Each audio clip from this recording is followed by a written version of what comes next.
જય ખોડિયારમાં વિપુલ વ્લોગમાં આજ આપણું સ્વાગત છે। આજ આપણે દર્શન કરશું માં ખોડિયારના।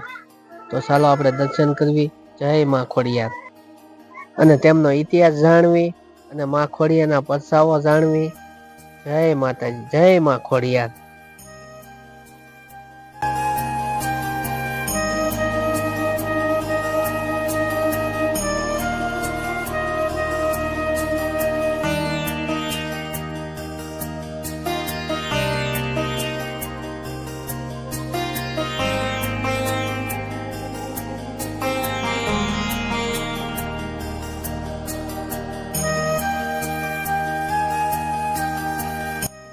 મિત્રો મેન ગેટની અંદર પ્રવેશતા વિશાળ શોપિંગ સેન્ટર છે, એ આપ જોઈ રહ્યા છો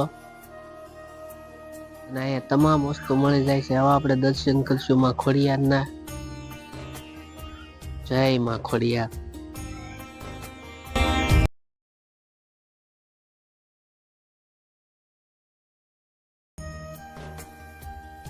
માં ખોડિયારનો જન્મ વલભીપુર પાસેના રોહિશાળા ગામે થયેલો અને તે 7 બહેનો તરીકે ઓળખાતા।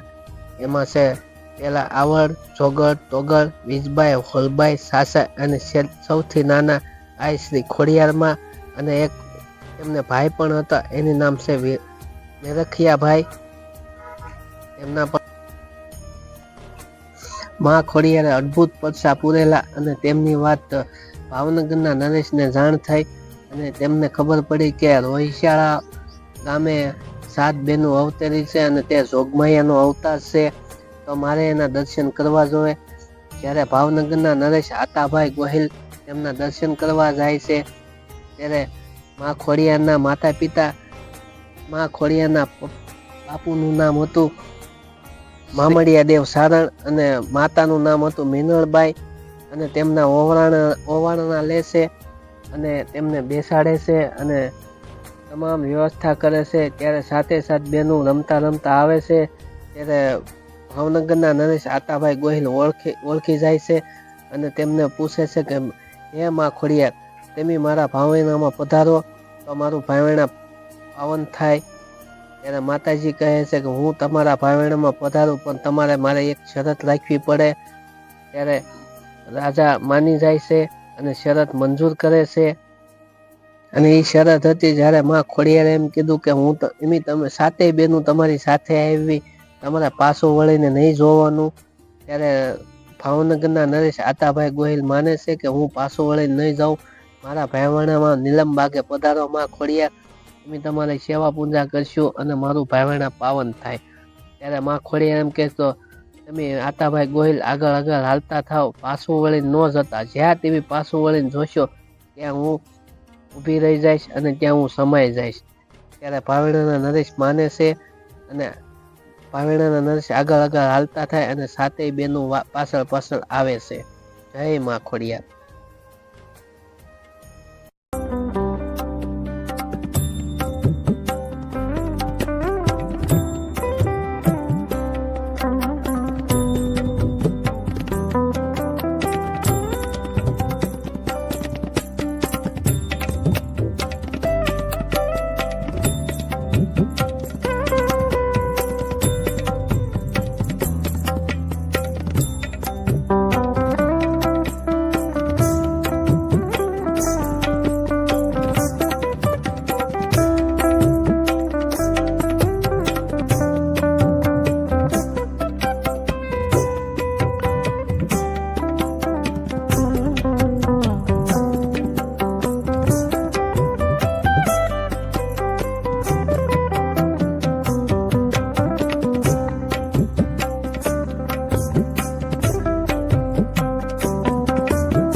ભાવનગર નરેશ આગળ હાલતા હાલતા જ્યારે એને એમ થયું કે હું સિહોર થઈને માતાજીને હકાલું, ત્યારે સિહોરમાં રાજગાદી હતી અને માતાજીને સિહોરથી હકાલ્યા અને ત્યાં સિહોરમાં લાવ્યા. ત્યાં મેન ચોક છે જ્યાં વડલાવાળી ખોડિયારમાં કહેવાય, ત્યાં માતાજીને થાપો આપ્યો. પછી એમ થયું કે હું મારા નીલમબાગ પેલેસે માતાજીને લઈ જાઉં અને ત્યાંથી જંગલ વિસ્તારમાં માતાજીને જ્યારે લઈને આવતા હતા ત્યારે આ રાજપરાનું જંગલ આવ્યું.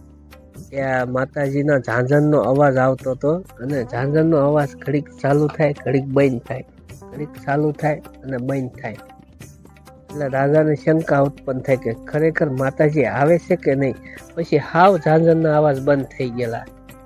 એટલે રાજાને એમ થયું કે ખરેખર માતાજી આવતા જ નથી, એમ કે સિંહવાર રોકાઈ ગયા છે માતાજી એમ. અને જ્યારે રાજા આ જગ્યાએ જે આપણે દર્શન કરવા અત્યારે જઈ રહ્યા છીએ, 7 બહેનોનું મંદિર છે, જે આપણે પગથિયા ચડીને જઈશું. તેની 56 પગથિયા છે જે ડુંગર ઉપર આવેલું છે અને ત્યાં દર્શન આપણે અત્યારે કરવા જઈ રહ્યા છીએ. ત્યાં રાજા ભાવનગરના નરેશ આતાભાઈ ગોહિલ પાછું વળીને જોઈ જાય છે અને ત્યાં માતાજી સમાઈ જાય છે. અને આજે પણ ત્યાં 7 બહેનોની ખાંભી છે જે આપણે દર્શન કરી રહ્યા છીએ. ત્યારે તે જો આપણે તે દર્શન કરી રહ્યા છીએ, અહીંયા માતાજી સમાઈ ગયેલા. અને પછી કીધું કે રાજા હવે તમારી શરતના તમે ભંગ થયા છો, હું અહીંયા રોકાઈ જાઉં છું અને રાજપરાના પાદરમાં તમે મારું મોટું મંદિર બંધાવજો અને કોઈ પણ દિન દુખિયા આવે તેમને હું કામ કરીશ. કોઈ મુઠ્ઠી લાપસી મને ધારશે ને તોય હું તેમનું કામ કરીશ. અને આજે પણ લાપસીની અને સુખડીની, નાળિયેર અને પ્રસાદ અને સુંદડીની માનતા ચડે છે. તો આવજો ક્યારેક ખોડિયારમાં દર્શન કરવા. આજે તાતણીઓ ધરો છે એના પણ આપણે દર્શન કરી રહ્યા છીએ. જય માં ખોડિયાર.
આજે પણ અહીંયા ખોડિયાર મંદિર ટ્રસ્ટ દ્વારા તમામ વહીવટ સંભાળવામાં આવે છે અને ભાવનગરના મહારાજના વંશજનો દ્વારા તમામ વહીવટ સંભાળવામાં આવે છે અને અહીંયા ખોડિયાર જયંતિની તમામ ધામધૂમથી ઉજવણી કરવામાં આવે છે.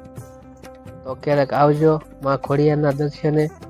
જય માં ખોડિયાર. અહીંયા અન્નક્ષેત્ર છે, વિશ્રામ ગૃહ છે, તમામ વસ્તુ ફ્રીમાં છે. ક્યારેક આવજો દર્શન કરવા. જય માં ખોડિયાર. આ વિડીયો ગમ્યો હોય તો લાઈક કરજો, શેર કરજો અને અમારી ચેનલને સબસ્ક્રાઈબ કરજો. જય ખોડિયાર.